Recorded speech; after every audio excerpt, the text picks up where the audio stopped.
Kære lytter, velkommen til en særudgave af BrøndbyLyd. I dag har vi her i vores studie i Rødovre fået besøg af en anden 26-10-borger, nemlig Brøndbys fodbolddirektør Benjamin Schmedes. Vi skal tale om transfervinduet, som vi havde her i januar. Vi skal tale lidt om strategien og de langsigtede planer for Brøndby IF. Så lige om lidt kommer jeg til at slå over i engelsk, så min gæst han også kan forstå, hvad det er, jeg sidder og siger. Eller så har han allerede lært dansk, det skal jeg ikke kunne sige.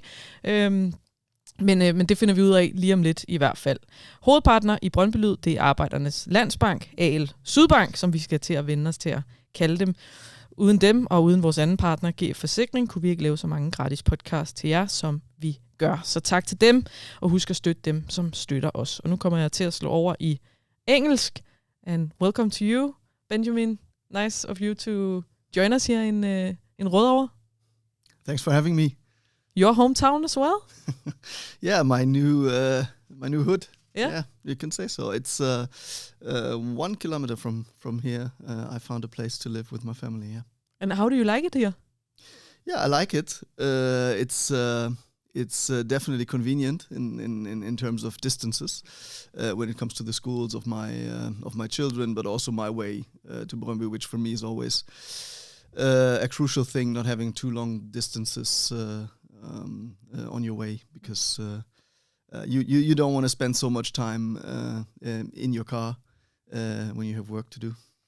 But we also see that many people, when they come to Brøndby, then they live in Sluseholmen or like some of these places. Why did you want to live here in Vestegnen? You lived in Glostrup before, I think. Yeah, I lived close by for the main reason, really, for the distance. My family wasn't with me in the beginning.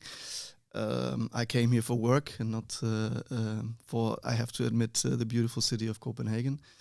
And during my time now, of course, I experienced a few things of the city as well. But for me, is buying in by 100% for the job, and that's what I did. And when I have only 5-6 minutes to the stadium, that helps me not to spend so much time on traffic. That was the main reason. And of course, it brings some other things with you as well to see the region and where you're working in.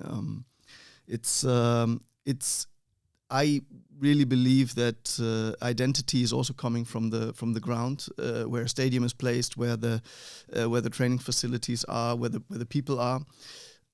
So it helps you to understand a little bit also what's going on in and around the area that you work in. Yeah, and I don't think I've ever, since you've been here, been to the stadium where you have not been there, so I can vouch for that you are really invested. But I met you one time in Tivoli. Do you remember?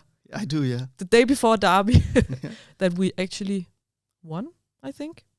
Yes, it was we did. Pretty early in your time here. We did win it, yeah. So a little bit of exploring, but mostly work. Yeah, definitely. And you also have to explore a little bit, and you also have to get a clear mind once in a while and doing something else than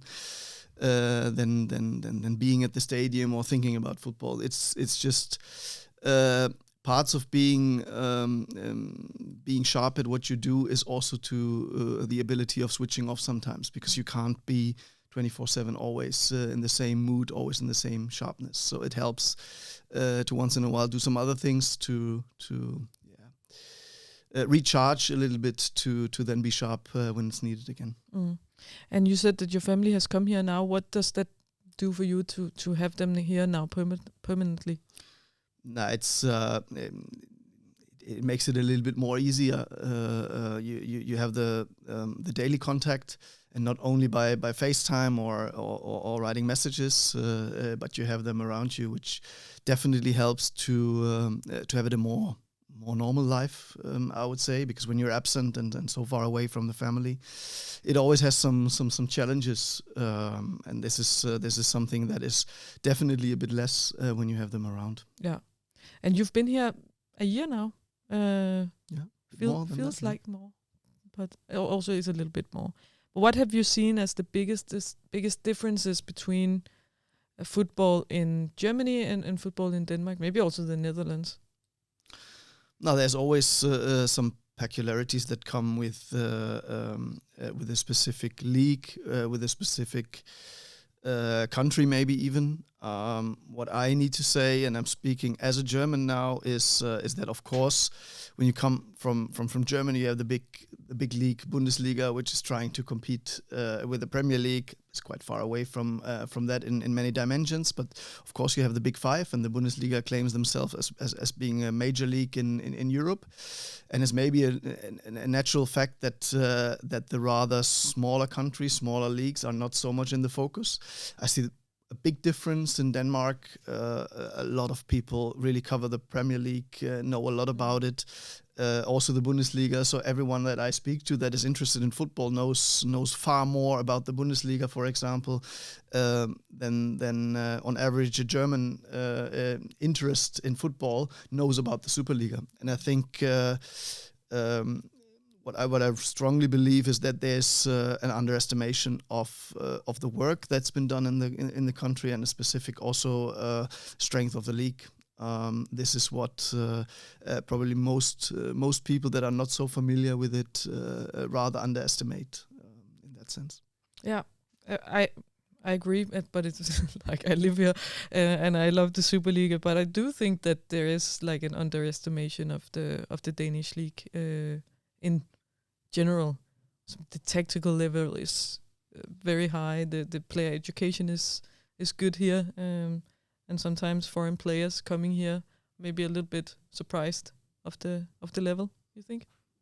No, surprised. I think players that decide finally to join the league, when they have good people around them, agents that know the market, they probably know better than we think. But still, I think the people that are interested in football in general,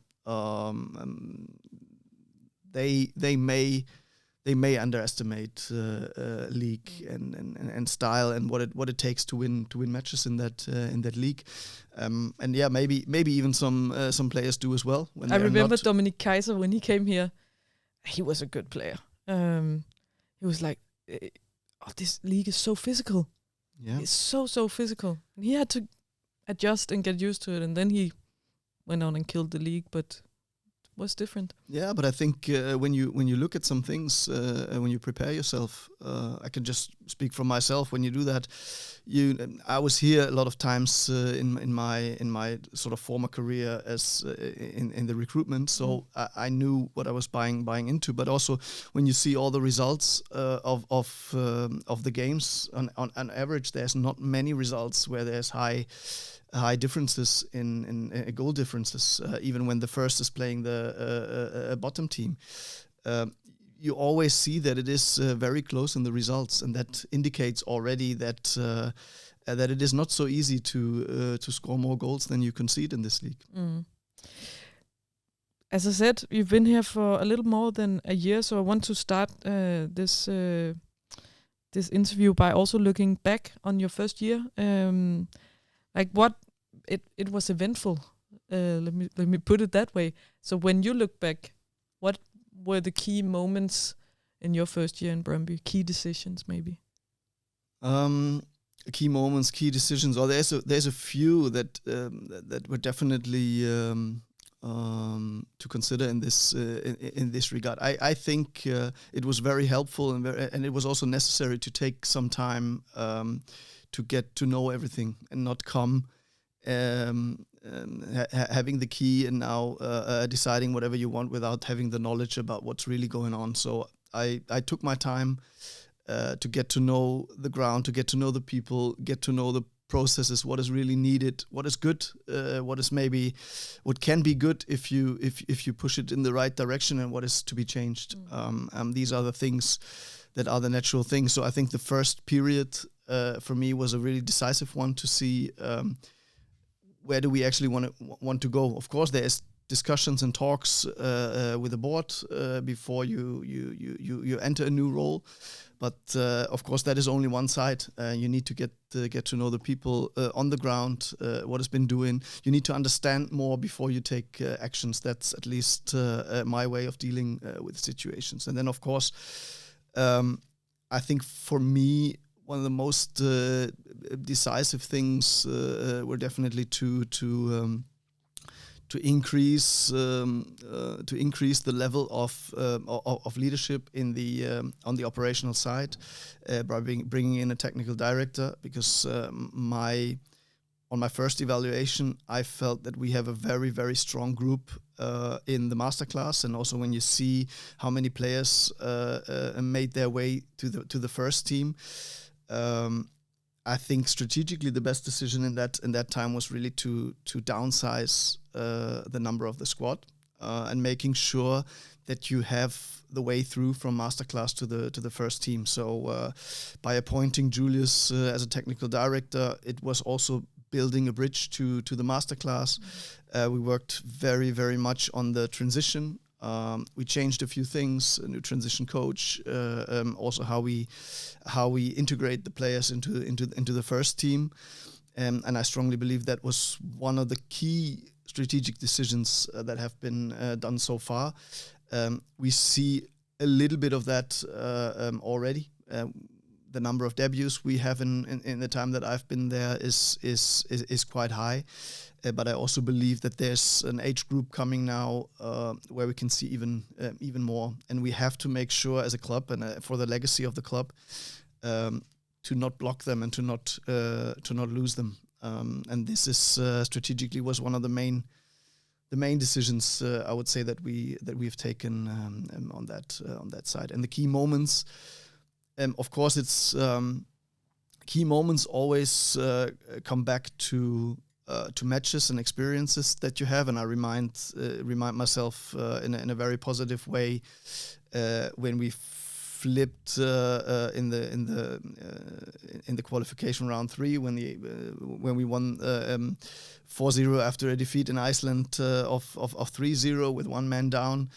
When you feel what kind of power is possible in a stadium, what can be achieved, which you would say is not possible everywhere. There are some places in Europe and the world where things are possible also due to a stadium, due to a crowd, and this is definitely something that reminds you or brings you to a point where you say, okay, there's a power that you have to use at some point. You can't just replicate it each match, that's for sure, but there is a power which can be used if you bring the forces all to one direction. So it was that.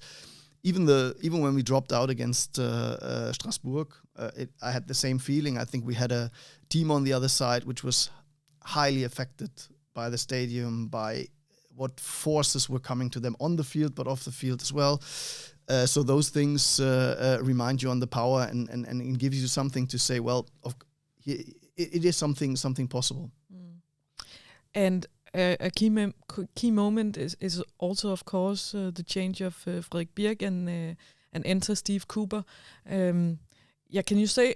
I know you said something back then, but now also in hindsight about the decision and the timing of it and the I'm struggling to find the English word for it, but like the imprint that Steve has made already. You have an evaluation always ongoing on players, on coaching, on staff, on everything around. That's for sure. And I think in our modern world, where media play a major role, of course, change of people in charge, if it's a head coach or sporting director or anyone in that area, is of major interest and is also has a big scope. Of course. I strongly believe that these changes are important also to mention, and also need to have a strategic dimension coming with it. But we also know that especially these roles are only for a specific time frame always. So this doesn't reflect really the whole pathway of a club. It should never be like this. In none of those positions, including my own. So that said, of course, is an important factor if you change head coach. And I can just refer back and state that I believe that Frederik did a very good job from the beginning. When I started, I remember that we had a difficult time, actually. Similar to what we have right now, we didn't start well in the second leg of the season. We struggled a little bit to find our way in the top 6 at that moment. Then we found some very, very strong performances and really have done extremely well and ended up third, which gave us the qualification for Europe. So overall, I can look back and say it was a good time. And also when you reflect on it, you have to say things were going okay at that time. On the other side, we saw that we have an idea of how we want to play football, how we want to have a team in our colors look like. Excuse me. And we had some situations where we felt okay, we need to push more for a direction how we want to see our team play, and how we increase the probability of bringing points home. We just said how difficult it is. So we did that, and after the analysis, we decided for ourselves that the change is necessary, and we did it. And we found Steve as a coach that really has a strong record in pushing young talent forward, and he also proved that already in the time he's been here. His teams were always playing a very, very active and front-footed football with a style which is rather active, straightforward. So these principles that we have defined for ourselves were met by a head coach, Steve Cooper, in this sense, and that's why we did the change also towards Steve. And it's important for me to say that we've been in contact about doing this podcast for a long time, because I thought it was very interesting. We had 10-15 minutes with you in Portugal, where we started a little discussion about the transfer window and like the strategic thoughts behind it. And I thought I want to hear more about this. So maybe I get a little bit influenced on results later in the podcast, but this is also like a podcast that should not be too affected by we lost in Viborg, and we're all sad about that. But like, it was just important for me to say that this was actually an idea from Portugal, because I wanted to hear more about the thoughts behind a very active transfer window in January. Can you take us into the working room here? No, it has different implications. You were asking what were the key moments, maybe even the key learnings. Starting a season that early when you qualify for the qualification rounds in Europe leaves you with a very, very limited time frame to prepare yourself for going and entering the season. We move out of the season very late and come in very early. So the summer, as in most of other European leagues in Denmark, especially when you qualify for the European campaign, doesn't leave you a lot of time for integrating new players, for having a window. When you want to act early in the market, it leaves you on the market with players that are still looking maybe for other opportunities as well. It is very difficult to use the summer market in that way, to act as early and then be prepared for possibly the most decisive matches you may have, at least when it comes to the economics, because we all know that qualifying for a European group stage has a major impact on the economics on your side. So we felt by the analysis saying it would be worthwhile to have a team together for 7-8 months when you enter those games, possibly. Possibly because you also have to end up at least third to achieve that. But this coming together with the fact that if you act early in January, you can have players already in a preparation phase for more than 4 weeks with your team, which you don't have in the summer, led to the fact that we said, well, let's make it a worthwhile window for us. The second dimension that came with us right now is an obvious one. We changed coach, as we just discussed, where we also changed formation. We wanted to push towards our principles, which we defined for ourselves, how we want to see our team look like and play like. So it was the next chance to invest into that, knowing, and we were not naive on that situation. And of course, everyone is affected by short-term results. We are too, the coaches, myself, the players, and definitely everyone in and around the club. But I have to force myself not to give too much on a specific result. We know that the integration and the connection between players is always more difficult the more you change. So this is something that we knew before. Of course, you hope that it goes very, very quick, and you hope that it doesn't display itself in the first matches that you have.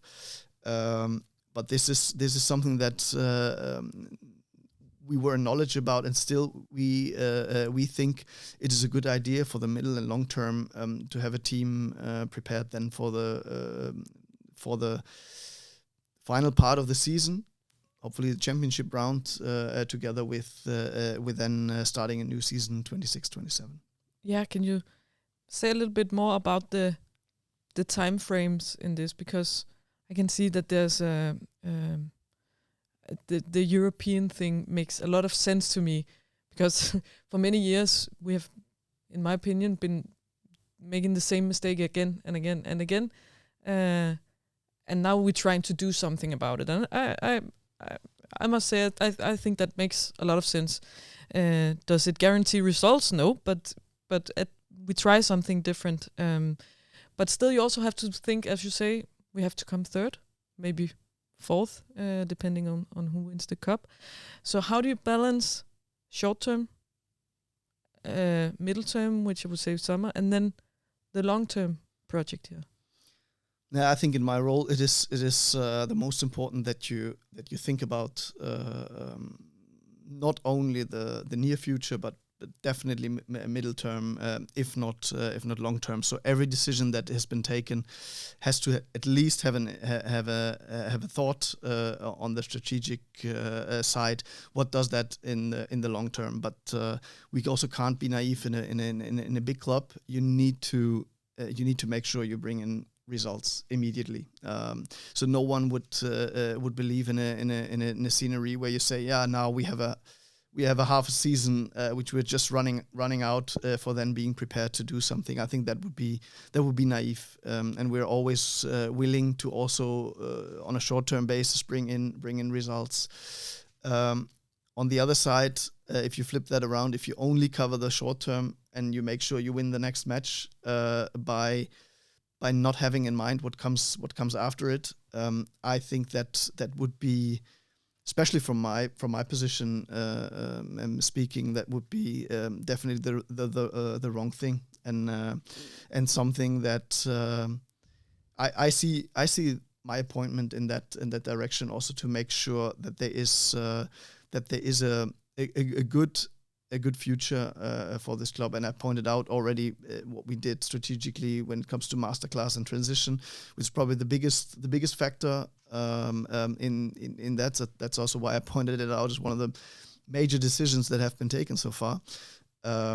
So that is what it is. But you can't free yourself from also making sure that you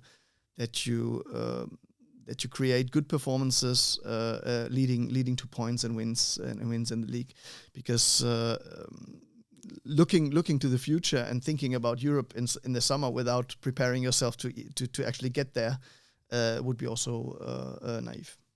But speaking short term and long term, middle term, I'm not going to go into all the transfers and the players and the cases, but the Ben Godfrey case has been something that has left some fans a little bit confused, because what is the perspective in playing him in the spring season? He's not possibly going to be there for the European qualifications. So, yeah, can you elaborate a little bit about a case like that? Yeah, of course. There's always things. We in total signed 6 players. you're referring maybe to the one that is, let's say, the least of it. What accounts for what I was just saying on the strategic level. So it's absolutely fair to ask that question. On the one side, after the change of the coach, we had a change of formation. So we went from a line of 3 to a line of 4, which in our analysis we had some players that really are doing extremely well in the line of 3, but not so well in a line of 4, especially when they play in the center back position. So we saw a need to bring something in that was identified quite early, and then you have to see the overall framework of the market. What is there? We saw Noah Nate in this window, and we invested in some of the key areas we had. Strategically for us, the defensive midfield position was crucial. That was also really our number one priority, to say we need to find someone that can balance our game. We saw, and we have to say that defensively we didn't do so bad this season. So we had with Luis Bings and Frederik Alves 2 center backs in a line of 4 that worked well. So there was not the major need to do something. Still, with the setup we had, we wanted to also strengthen the back. But by having these 2 profiles, there was not the same need as we had on other positions, where we felt like, okay, we need to bring in someone that is that needs to fill a position and also needs to stay longer than that. So we, in this sense, we bridge a specific time frame due to the trade-off decision that we thought that our economic power needs to be used on other positions first. So that is the most transparent and honest answer I can give to that. So for me, it's not contradicting the picture in here. It's just a matter of a specific timing and what are the main priorities. And we had other priorities that came before that position. And now we bridge the situation with that profile. And of course, just for the record, Michael Lado is also on loan, but it seems, you must elaborate if it's wrong, that it is maybe a little bit more realistic in every economic sense to bring him in permanently. Yeah, I think in this case it's even announced that we have a possibility to attract him longer for our club. So that is more. From my point of view, is more a technical issue than it is a real financial one. No, it's technically in terms of we have a loan, and then is a good opportunity, because you can see how things work out and decide afterwards. But there's definitely a possibility to say it can be a long-term project with him. Yeah. So that is a little bit a difference of the situation with Ben Godfrey, of course. Yeah. Yeah. In your time as a football director in Brøndby, you signed 2 Danish players. Oliver Villadsen in the summer and Mads Frøkjær in this January window. We discussed this also in Portugal, and it seemed like it was also a priority in this window to sign Danish players also. But yeah, what are your thoughts on that? Was it important to get Danish players in also? No, I don't think that nationality is the thing that decides it all. But of course, when you work in a specific country, you want to have domestic talent, and if it's not coming from your own region, then it has to come at least nearby. And if that's not possible, then you emphasize on the country. So it is definitely something that is worthwhile to have players that grew up knowing what Brøndby is from the first place. And of course, every foreigner that comes in has to learn it first before he knows it. The Danish players knows it from the beginning when they touch the ball, what Brøndby is, and this is definitely a factor that has to be taken into account when signing players. On the other side, and I think I answered in the same way, Danish talent is in comparison overpriced, I would say. Overpriced in the sense that especially when you want to attract talent from your own league, there's big steps and big hurdles in your way, and you also have to find a decision in an economic sense. I don't know if that is a big topic in Denmark, but you also have some things where I would say, and I'm speaking as an economist right now, you're incentivized by the structure, by the tax system in Denmark to sign foreign players, because you get the discount and you get the discount on the taxation. So overall, it's when you purely go in an economic direction, it actually makes sense to sign foreign players, which then is a little bit of a contradiction to yourself, because you want this aspect of players that have the knowledge about what's going on, because it connects you. Possibly it connects you a little bit stronger from the beginning. Not necessarily to say that foreigners cannot connect with it at another time, but still it has an advantage. And on the other side, you see that the market is not dictating, but at least incentivizing you for acting differently. So that is a little bit the contradiction we have, and that I have to solve on my position. But I take advantage of also saying something to that. If you compare our squad, for example, to competitors, and also to the competitors that lately won the league, the average foreign players were much higher than we have it right now. So it's a little bit also a feeling that shouldn't lead to the fact or to the analysis or the outcome of an analysis that you need a lot of foreigners to win titles in that league. That's not my output. But of course, when you solely look to our team and what we have done, and not looking left and right, then it may be a little bit biased. This situation.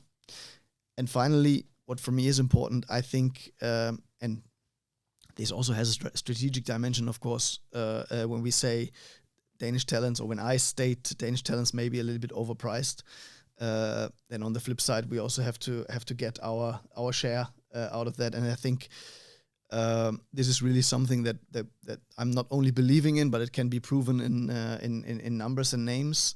That players coming from the masterclass, entering the first team, and then giving regular minutes, grow in their market value rather quickly. And I think when you look to the overall sales lately, there's a lot of transfer income on our side coming from our own boys. So that means we have a strong Danish core. We have a strong core of players that very, very early in their career learn about the culture, learn about Brøndby, learn about how we want to play.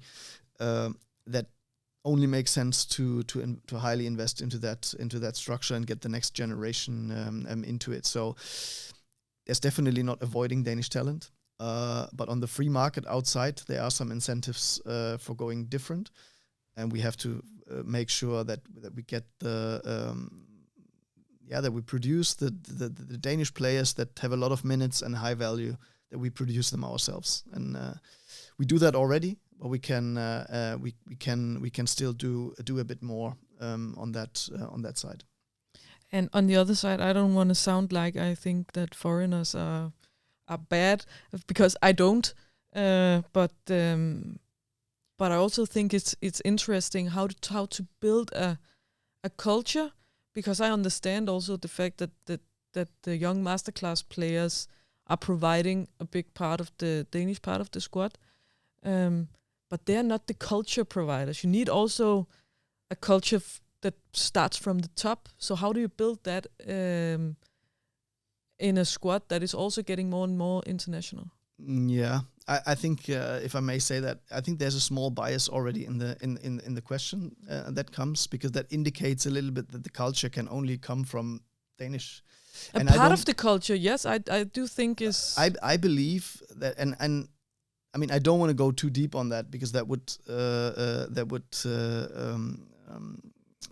be too far. But I can see, when we talk about the core values of Brøndby, I can see a lot of foreigners that really bear them in themselves and really bring them out in a way where every Brøndby fan, everyone that is closely connected to that club, would feel like, yeah, he's a real Brøndby man, without even speaking about the nationality.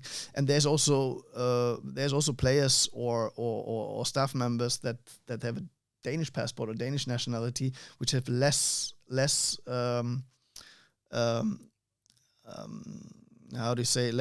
contribution when it comes to a positive culture. So for me, it's not a sole matter of nationality, but I understand the fact that you know more about the club, and I did say it earlier, that there is definitely an advantage because you are closer to that club in many ways, because you know more about it when you are when you grow up in the proximity of this club, at least in the same country. That's for sure.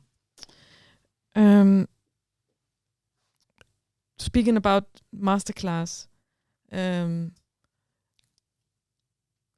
you say a little bit more about the strategical role of the masterclass, also looking forward, because as you also mentioned just before, you can also read the books, like there's an economy, especially when you don't qualify for Europe.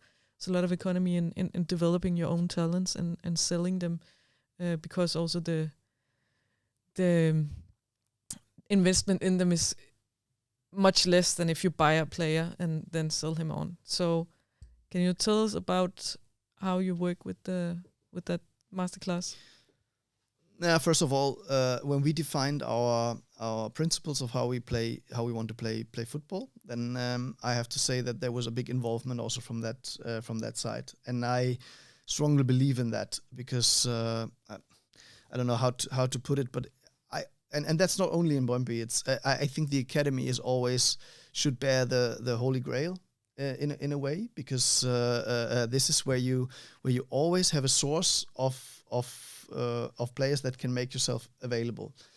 In some of the cases, it's not plug and play because they are not experienced on that level. So it's you have to do both. But of course, and we've seen that internationally from many clubs, especially when economically it gets more difficult, you are forced to bring these players up, and most of them learn to swim rather quickly. So what from my side, and I acted like this in all of my stages so far when I was in a responsible position, is you have to make sure that they get the visibility, and that the decision makers are forced to use them, because otherwise it is a natural given fact that you try to go the safer way from people that already have the experience. But you will never get the experience if you're always blocked by others that already have it. So then you never get it through. So the strategic dimension for me is really what I emphasized on in the beginning, is a lower number of squad members in the first team, because that opens up space for training, for 4 minutes even in that, and that you have a common sense of what you actually want to have, how you want to play, how you want to have an expression on the field, and then they even have a big advantage. And small things that we did, and maybe it's not as small, but we were all together in the training camp in Portugal, where the under-19 was with us at the same time as the first team was there. So we try to maneuver ourselves in a high proximity, that the gap is closer to join there, and the visibility and the chances for them to show themselves is given all the time. Nuanati was a big part of this squad in the first part of the season, and he's doing so well in Lyon right now. So he was obviously ready to make a big move. But when we sit here in a year, maybe, Benjamin, and I ask you about the key moments of 2026, maybe you will say the contract extension with Jakob Ambæk. We have been speaking about that in terms like that, because with both Noah and Clement and Kvistgaard also, there was also always a little bit behind on the contract situation. Yeah, that might be true. I don't want to go too deep on that. Then speak on Ambek. But we had the situation now with Noah. It's an obvious one. We had 18 months left of contract. We tried literally everything to extend the contract, and I still believe that we had a good plan that we presented in many ways on a sportive side, also on other sides of the framework. It was competitive, to put it mildly. But still, the decision was that he doesn't want to renew his contract and that he does want to move. And then it's always a trade-off decision that you have to take. And I believe for the future success of a club, you have to avoid these situations where you let your talent go on lower than their realistic value. So that was a decision that we had to take. Even though I would have loved to have him longer with our team. So when I describe this case and not even going further in the past, I can say, okay, it is vital to protect your talent also with preferably long-term contracts, to say, okay, that brings us in a stronger position, to say, okay, maybe this time we have to say no and we do another half a year or we do another year. And I think that is also strategically the next step to go in a club like Brøndby. You only have two real lifelines economically, and that is qualification for a European group stage, because this is where money comes in on that side, and you have the transfer side. In the best case, you can have both at the same time, and one is it is also a little bit interdependent. If players have a record of 6-7 games on the European stage, it drives value as well. So, but it's also a little bit of a chicken egg problem, because now we sold a player which economically, as I said, makes sense. On the other side, we all know that we lost one of our best players in the mid season. So that's always the trade-off that you have. And the longer you have the contracts, the more you bring yourself into a position to be even more in the driver's seat of these kind of decisions. I think you can never exclude the fact that players want to outgrow a specific club, a specific league. I think we have to see it very realistic in that players that do well in our league, and that's not only in our club, that's in other clubs as well, will grow out and will move on and do good somewhere else. I like when our players doing well on the other side, because that indicates, hey, you can buy from Brøndby and still they are doing good in the big five leagues. So that is a little bit of the education the market has to get. Hey, it's worthwhile. It was a big transfer fee, but it is good because it works. So if we have this kind of education in the market, then this lifts our players by itself. So this is the economic dimension that we have to take care of. And by longer term contracts, like we manage now with Jacob, brings us in a situation where we can have a stronger decision on the timing, and that is definitely it takes a lot of effort to get there, and some time, because the age groups that we believe can go this direction are just entering their 18th, 19th birthday right now. But this is what we have to do to grow the club on that level. Yeah, now that's going to be one specific question about this topic. Viggo Poulsen is also turning 18 soon. Are you in talks with him about a 5-year deal?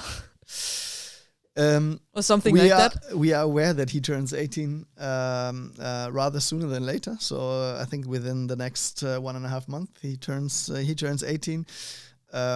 And I can assure I don't know all the the birthdays of our players, not by heart. In this case, I know, and maybe that answers your questions already. He did extremely well in the preseason with the first team. He's actually a product of what I was describing before, because he was around the boys. He proved himself. We had some injuries. He did minutes in the preseason games. He did so well that our head coach selected him for the starting 11 after a preseason, which is definitely something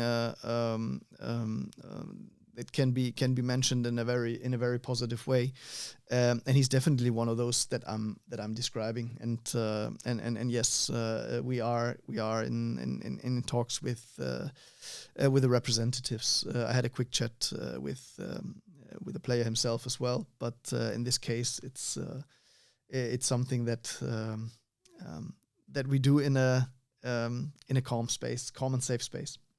It's a safe space, but yeah. But that's why I was so transparent. That does something. Yeah. I get it. I can read between the lines here. That's good. So now it's a rather. I'm making markings. So if you listen to this podcast, it's bad. If you listen video, it's good. But it's a kind of new Brøndby team that we see. Of course, with some players have gone out. 6 players come in. New players from the masterclass emerging in and around the starting 11. So what is the time frame on this? Steve also get this question, like, when is this team gonna peak? Usually we speak about cycles when we speak about squads, teams. Now we differentiate always between performance and results. And in the best case, performances or good performances lead to good results. That's not always the case. You can have good performances, still bad results, and you can have good results whilst not performing to the extent that you could possibly do. So, what we can really control more or less is the development on the performance side, and with it, results have to come. It is, and I know people want to have experts that can tell you it will be the 27th of February yes, please. At noon. But it's 23rd would be good. 23rd February, would be good. Yeah, I understand that. No, it's not easy to answer that question when it will be at the peak, because there is some external factors that come in. Sometimes you have injuries. Sometimes the process of integration takes longer than you wish it to be, and then you have to say, of course, good results, good moments as a team let you grow faster than bad results. So that all plays a role. We were aware that with all the changes, not everything is at peak level immediately. That would be really naive to believe that. We work every day very, very hard to get that peak as soon as possible. But you also need to say, when you look to competitors left and right, some have the same team together for a long time. I see 2 competitors. One is doing extremely well by acting like this. We have a competitor just almost in the same city, which doesn't have so many changes, but also a lot of problems, or at least not the results and the output they wish to be. We are in an extremely volatile setting. So giving an answer, it will be on a specific date or time, is impossible, and it would, and I think people understand that. To be fair. But of course, we wish it to be rather sooner than later, and we're working on that each single day. And we definitely should see that still in the current season.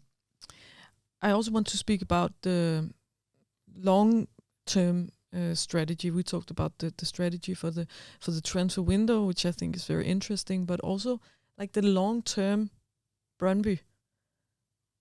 Who are we gonna be? What are we going to be in the league? It's maybe going to be difficult to outspend FC and FC. So what is going to be Brøndby's edge? Yeah, it's definitely that right now we can't compete on the economic level. So by discussing the strategic dimension on the economic sense, we have to make sure we come closer because that gives you a better framework to act without saying we will be there soon. It's also a gap which is quite big to be fair. So you need to have other things that qualify you in a best way. I think the two most decisive which we can have here is the power of the club. The power of the club when you enter the stadium.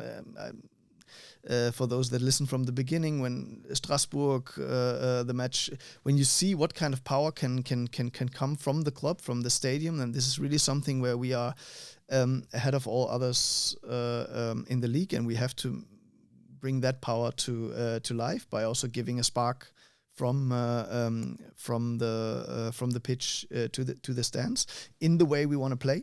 That's for me the important thing is to say that we need to have the identification on the pitch, that we are brave in what we're doing, that we're active, that we are on our front foot, that we press high, that everybody that comes to our stadium sees, okay, they want to do. It doesn't mean that they win, but they do, and not only react. So that is important for me, because otherwise you don't get the force. And I think it's a natural thing that you get the support from the stands when you prove you're brave enough to do. So just to put it a little bit in a nutshell here. So that is one force that we think is an edge of this club. But it's also a force that's a little bit out of your control, because fans can strike or like leave the stadium or stops. It's but it's predictable in the way how you act on the field. I think it is predictable because the average spectator and also the fans, they have, in most cases, they have a quite good feeling. They are emotional, fair enough. So I think you have to cut off the extremes, especially when you have one game that you should have won and you lost. We all know that there's a lot of noise. Also, that is not a productive noise.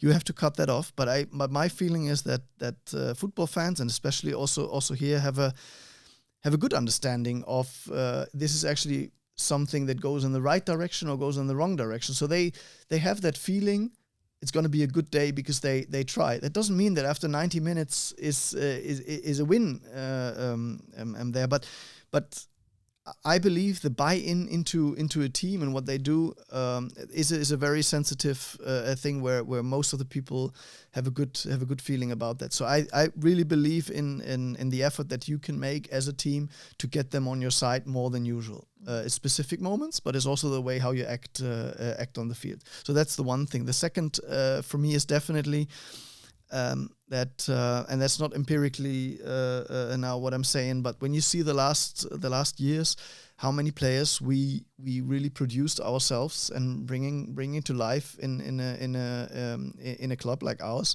then this has to be one of our competitive edges as well. So these two things are for me the key parts, or the three things, literally the power of the club and the stadium. How we play, so that we have a crystal clear idea, and that it will be displayed in that way to get that connection through everyone in blue and yellow, and that you have your own players that you produce, and in the best case can attract for longer contracts, but also keep them a longer period to make sure with these players you win more matches and be successful with your club.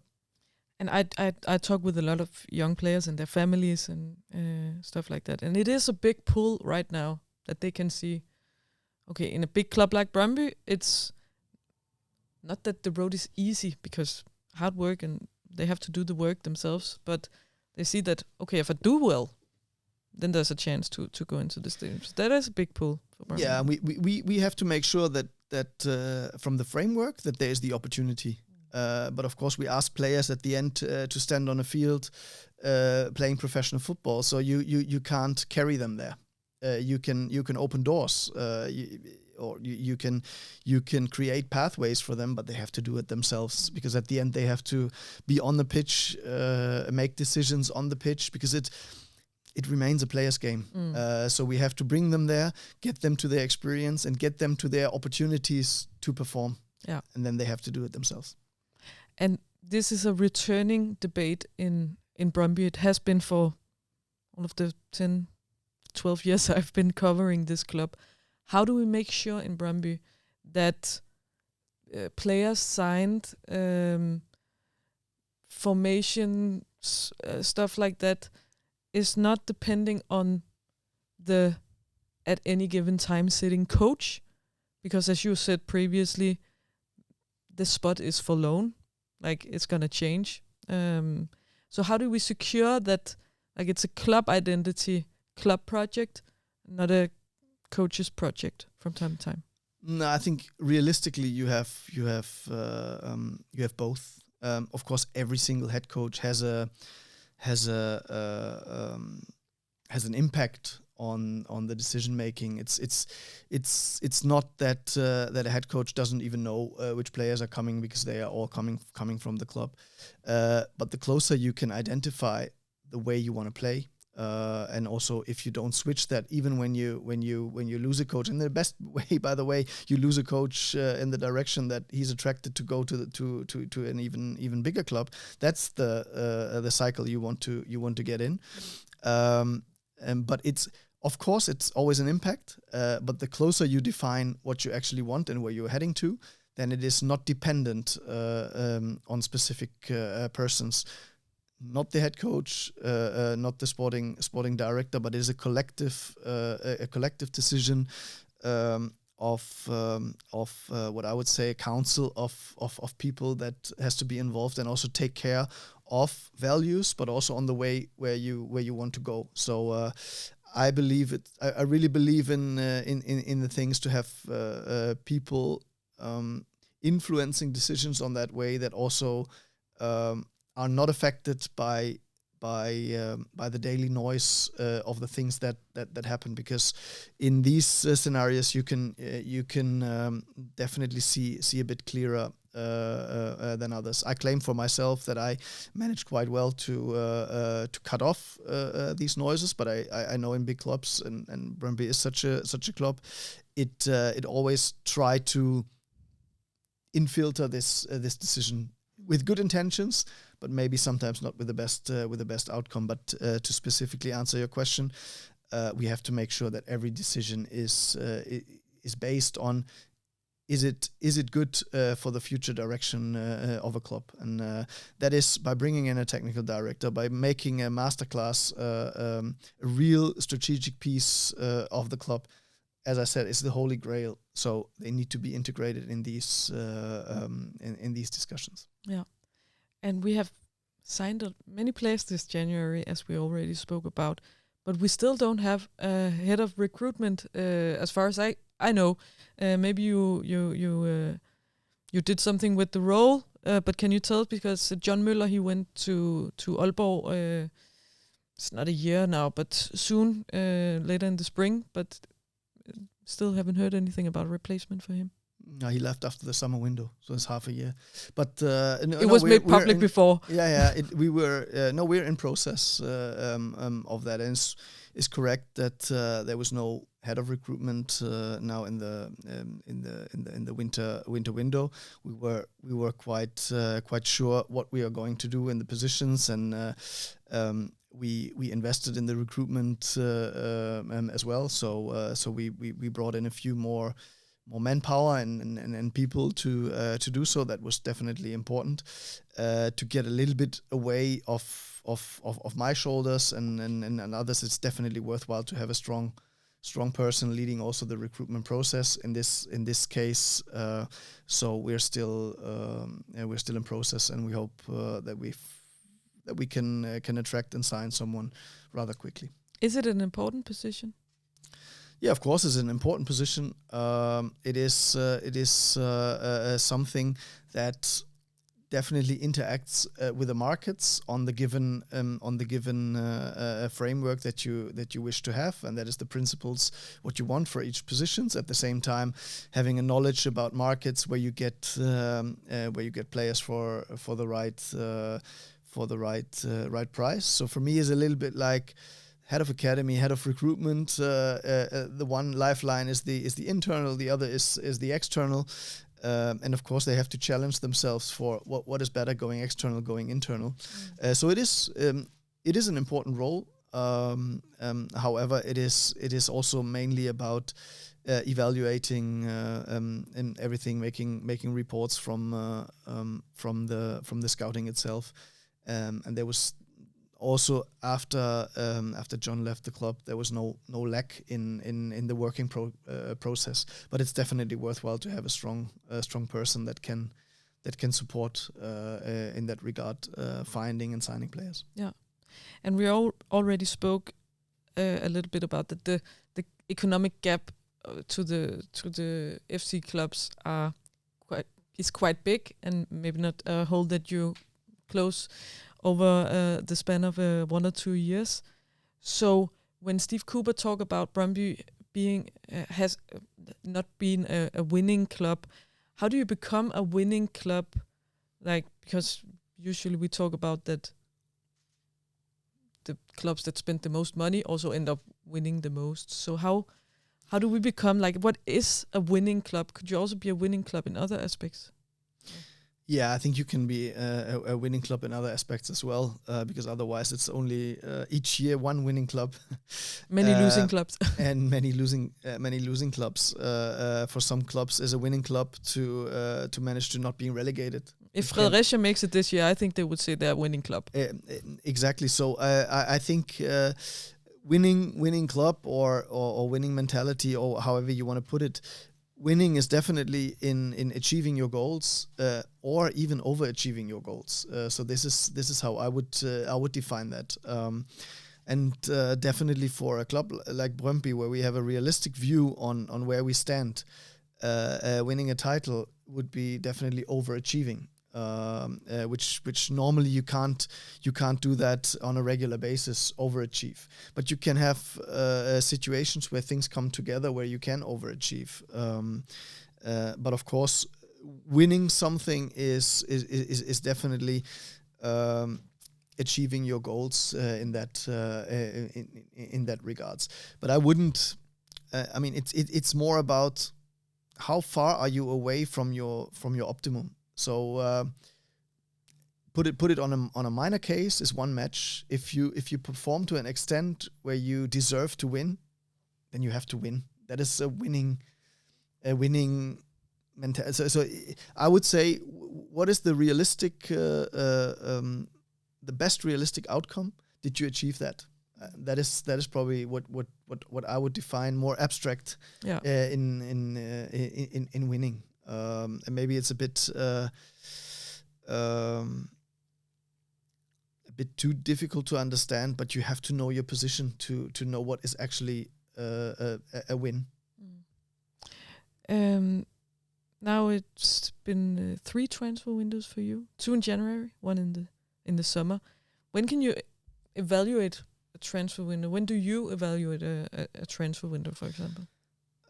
You have different cycles of the evaluation. I think it's good to evaluate immediately when the window is closed. Just an evaluation on where the process is going in the right direction. Did we execute on the things that we wanted to do? You always have a plan prior to a window, and then you look how much of it was materializing over the window. But of course, the evaluation of was it successful or not in the way, like, does it fit together? Does individual transfers turn out to be good?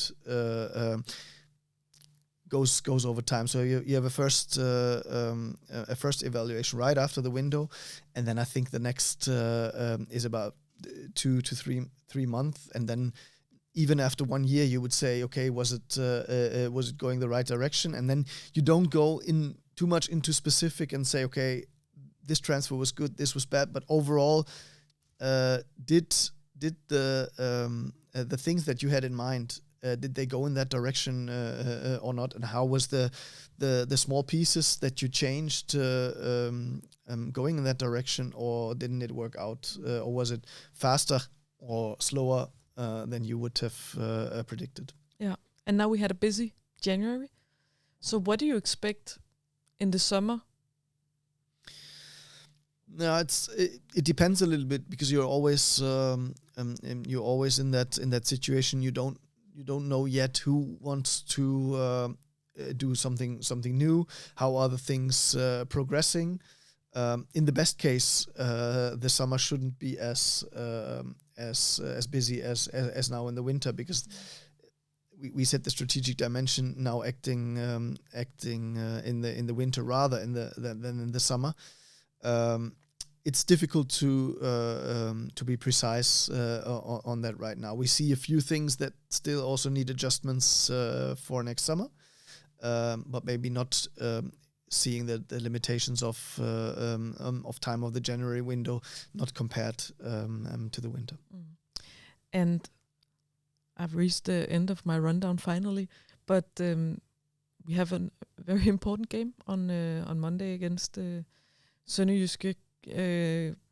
Many teams are in this fight for becoming in the top 6. Are you optimistic even after these first 2 games for the rest of the spring season? Now, first of all, we were all disappointed about the first 2 games because also the performances were not as we wish our team to display itself. That doesn't make me lose the confidence that we have to improve and that we can improve under the given factors. And I'm not worried about the match on Monday. We should rather see that as a big chance for us to display ourselves after the first 2 matches in a different way, and also, if you want to say so, win something for you, because we can win the entrance to the championship round by doing it and from yourself. So I'm not worried about it. We can secure on Monday, right? We can get secure. That's what I mean. Winning something on that night. So yes, I am positive that we have all the qualities needed to do it on Monday and the weeks thereafter. How close we can come to our peak performance is a different question. Will you answer it? Yeah, I can't say. I'm optimistic that now each week that we work together, and when the circumstances out there, weather conditions and also all the conditions become a little bit more helpful to really work on a daily basis on that, then we will show ourselves very quickly in a better state. And let's hope that it will be enough to get the qualification games for Europe in the summer, because now we have to make it, right?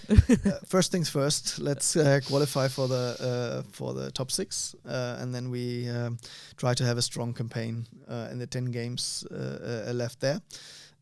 So I prefer to think ahead, but I also prefer to take one step after the other. Let's do that, Benjamin. And first of all, thank you for coming here to our studio in Rødovre. Good luck with the rest of the season. Thanks for the invitation, and thank you.